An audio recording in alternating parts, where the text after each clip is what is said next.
नमस्कार साथियों, मैं डॉक्टर ए के सिंह वेट व्यूज चैनल में आपका स्वागत करता हूं।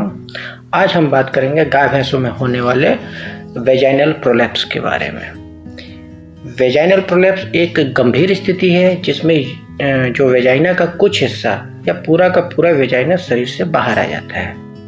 यह आमतौर पर गर्भावस्था के आखिरी महीने में या फिर बच्चा देने के बाद यानी बच्चे के जन्म के बाद होता है, लेकिन कभी कभी यह युवा भैंसों में भी देखा गया है।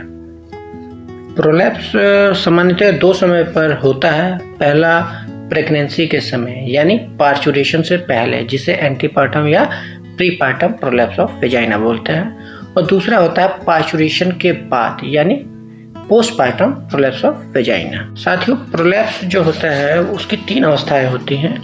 पहली अवस्था में, जिसे हम साधारण प्रोलैप्स बोलते हैं, में छोटा वल्वा के साइज का भाग बाहर आता है जो बैठने पर बाहर दिखाई देता है, लेकिन जैसे ही पशु खड़ा होता है वो वापस अंदर चला है। दूसरी अवस्था की बात करें तो इसमें थोड़ा अधिक भाग बाहर आता है। जब पशु खड़ा होता है तो वो जो निकला हुआ भाग है वो अंदर नहीं जाता है, यानी हर समय बाहर से आपको दिखाई देगा।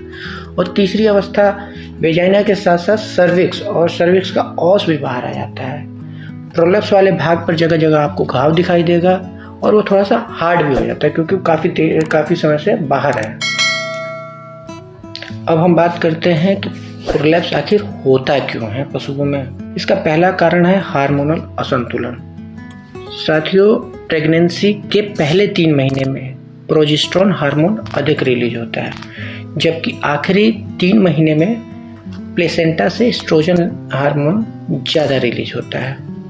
और एस्ट्रोजन के साथ साथ एक अन्य हार्मोन रिलैक्सिन के कारण वेजाइना वो वल्वा का भाग रिलैक्स हो जाता है और ढीला पड़ जाता है। इसके साथ ही पेल्विक लिगामेंट भी ढीले हो जाते हैं, जिससे प्रोलैप्स हो जाता है। अब हम दूसरे कारण की बात करें तो न्यूट्रिशनल कारण हो सकता है, जिसमें कि कैल्शियम, फास्फोरस व अन्य मिनरल्स के शरीर में कमी हो जाती है, जिसके कारण से जो पशु है पाछा दिखाता है या उसका प्रोलैप्स हो जाता है। इसके अलावा दोस्तों, प्रेगनेंसी में यदि आपने गाय भैंस को ल्यूसन, जिसे हम रिस्का बोलते हैं, या अल्फा हरा चारा अधिक दिनों तक ज़्यादा मात्रा में खिलाते हैं तो भी उसके प्रोलैप्स होने की संभावना बढ़ जाती है। तीसरा कारण हो सकता है आनुवंशिक कारण, जिसे हम हेरिडिटरी बोलते हैं। यदि एक गाय या भैंस में प्रोलैप्स अधिक होता है तो उसकी संतान में भी इसकी संभावना अधिक रहती है। मान लीजिए किसी पशु में प्रोलैप्स है तो इसकी संभावना है कि इसकी माँ में भी प्रोलैप्स रहा हो और आने वाली संतान में भी इसकी संभावना बनी रहेगी। इसके अलावा डिस्टोकिया के केस में भी प्रोलैप्स हो जाता है। यदि डिस्टोकिया के समय फीटस को हम बाहर निकालने के लिए खींचतान ज़्यादा करते हैं, ट्रैक्शन लगाते हैं, फीटस तो बाहर आ जाता है लेकिन आसपास के लिगामेंट जैसे पेल्विक और ब्रॉड लिगामेंट में भी चोट आ जाती है और वो ढीला पड़ जाता है। जब अगली बार यही एनिमल दोबारा प्रेग्नेंट होता है तो पार्चुरेशन से पहले वेजाइना का प्रोलैप्स हो जाता है। इसके अलावा दोस्तों, यदि यूट्रस के अंदर जुड़वा बच्चे हैं या फिर यूट्रस के अंदर पानी भरा हुआ है तो भी प्रेशर ज़्यादा होने की वजह से पशुओं में प्रोलैप्स हो जाता है। कभी कभी हमने देखा है यदि वेजाइना के आसपास पेल्विक भाग में अधिक फैट जमा है तो वेजाइना की इलास्टिसिटी जो है वो कम हो जाती है, जिससे प्रोलैप्स होने की संभावना अधिक रहती है। चलिए अब हम बात करते हैं लक्षणों की कि अगर वेजाइनल प्रोलैप्स हो रहा है तो उसमें कौन कौन से लक्षण हमें दिखाई देंगे। तो सबसे पहले लक्षण में हम देखेंगे कि एक गुलाबी या लाल रंग का वेजाइना का हिस्सा बाहर लटका हुआ है पेशाब के रास्ते में, यानी ये पहला लक्षण हो गया। दूसरे लक्षण में पशु बेचैन हो जाता है। पशु लगातार बेचैन रहेगा और उठने बैठने में दिक्कत महसूस करता है। बाहर आए हुए वेजाइना के कारण उसे पेशाब करने में दिक्कत होगी। बाहर निकली हुई वेजाइना में धूल, मिट्टी, गंदगी या इन्फेक्शन के कारण सूजन आ जाता है और घाव बन जाता है, जगह जगह ब्लीडिंग भी होने लगती है। अब हम बात करते हैं कि प्रोलैप्स हो गया है पशु में, गाय भैंस में। अब हमें करना क्या है। सबसे पहला काम करना है, अपने नज़दीकी पशु चिकित्सक को फ़ोन करके उन्हें आप बुलाइए।